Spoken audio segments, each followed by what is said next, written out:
Olá, queridos alunos do Legale, é um prazer estar aqui com vocês novamente, dando continuidade à nossa aula de procedimentos especiais, né, ritos especiais aí, para apuração de alguns tipos de crimes, né, e nós estávamos falando na aula passada, dos procedimentos, realizados aí para apuração de crime de funcionário público, não é isso? Que trata-se de procedimento especial, né? Um pouquinho aí diferenciado do rito comum que nós já estamos acostumados, né?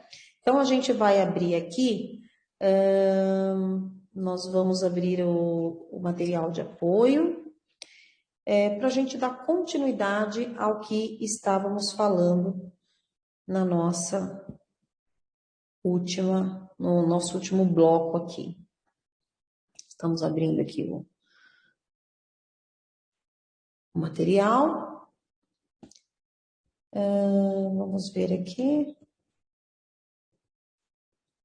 Nossa aula de processo penal.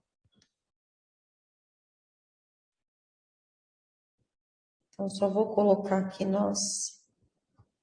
onde nós paramos, né? Então, estávamos falando dos outros procedimentos especiais, né?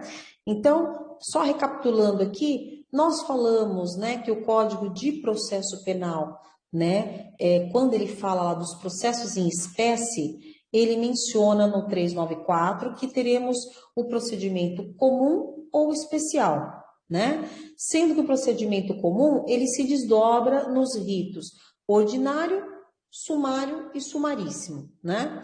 Já os procedimentos especiais estão previstos no Código de Processo Penal e também na legislação extravagante, né? São regras diferenciadas em que alguns crimes são apurados de uma maneira diferenciada.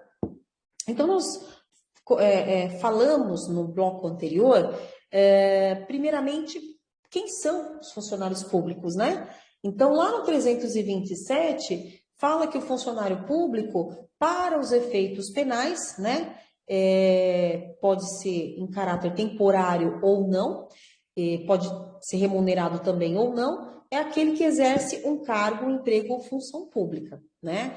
E também o parágrafo 1º fala que equipara-se a funcionário público quem exerce cargo, emprego ou função em entidade paraestatal, ou que trabalha para empresa prestadora de serviços públicos, né, para a administração pública. Então, nós falamos isso na última aula, trouxemos a doutrina, falamos da majorante do artigo 327 do nosso Código de Processo Penal, né?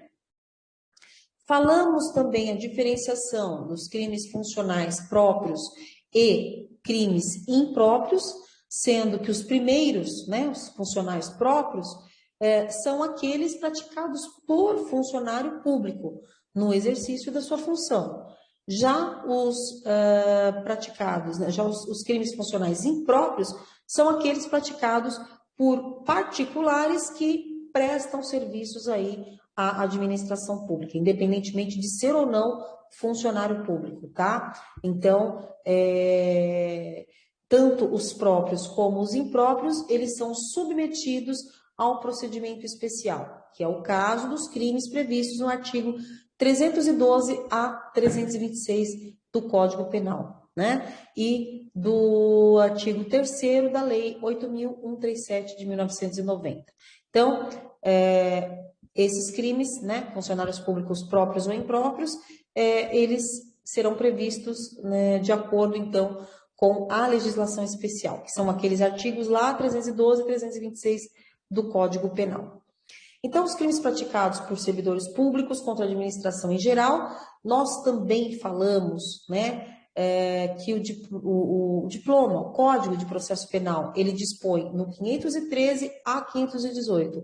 Ele diz ali, nesses artigos, quais serão os procedimentos de julgamento desses crimes, né? E como será feita a apuração desses crimes, né? Falamos também que o Código Penal regula o procedimento aplicado, né, aos crimes funcionais próprios e os impróprios, e são processados segundo o rito especial desde que o agente seja um funcionário público ou equiparado, tá? Só pode ser aplicado, obviamente, para essas pessoas, né?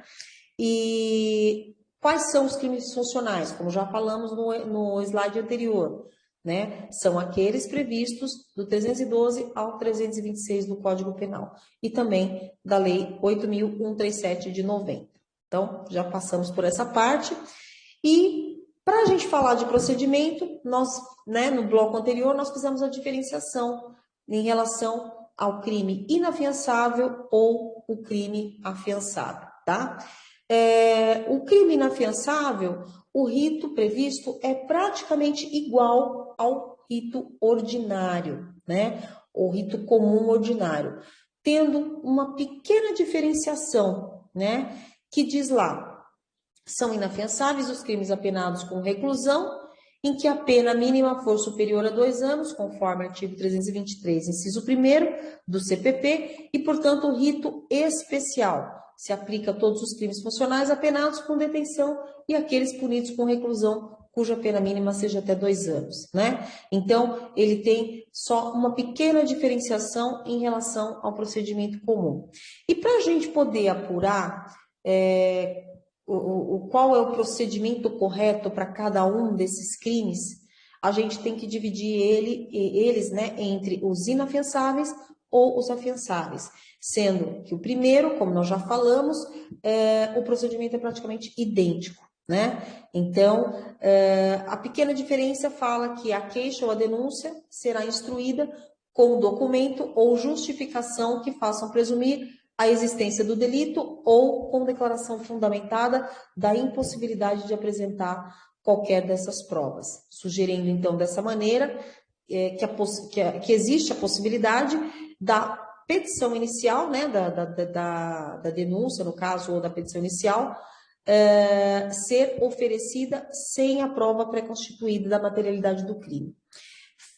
Chegamos a falar no bloco anterior também que essa situação, ela traz inúmeros debates na doutrina, né? O professor Guilherme de Souza Nutti, por exemplo, ele fala de que essa abertura, ela permite que alguém possa sofrer constrangimento ilegal, né? Que o legislador, ele, ao inserir essa possibilidade de não se juntar à prova da materialidade logo de cara no início, abre espaço para que ocorra muitas vezes constrangimento ilegal, né?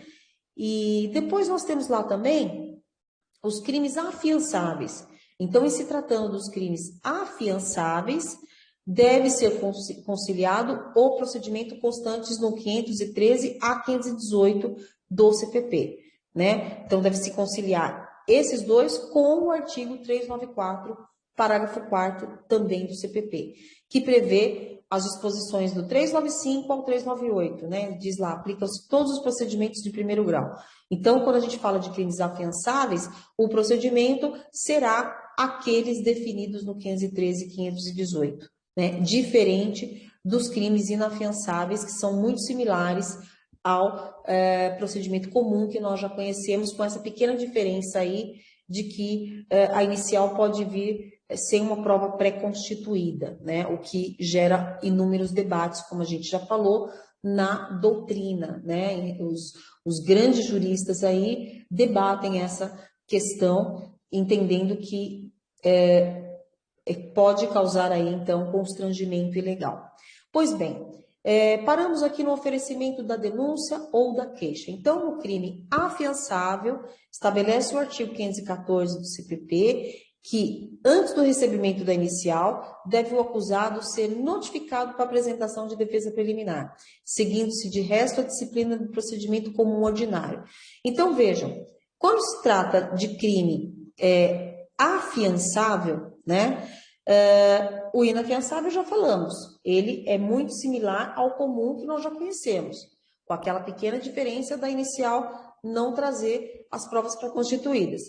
E o afiançável, o 514 do CPP, ele diz que antes do recebimento da inicial, o acusado ele vai ser notificado para apresentação de defesa preliminar.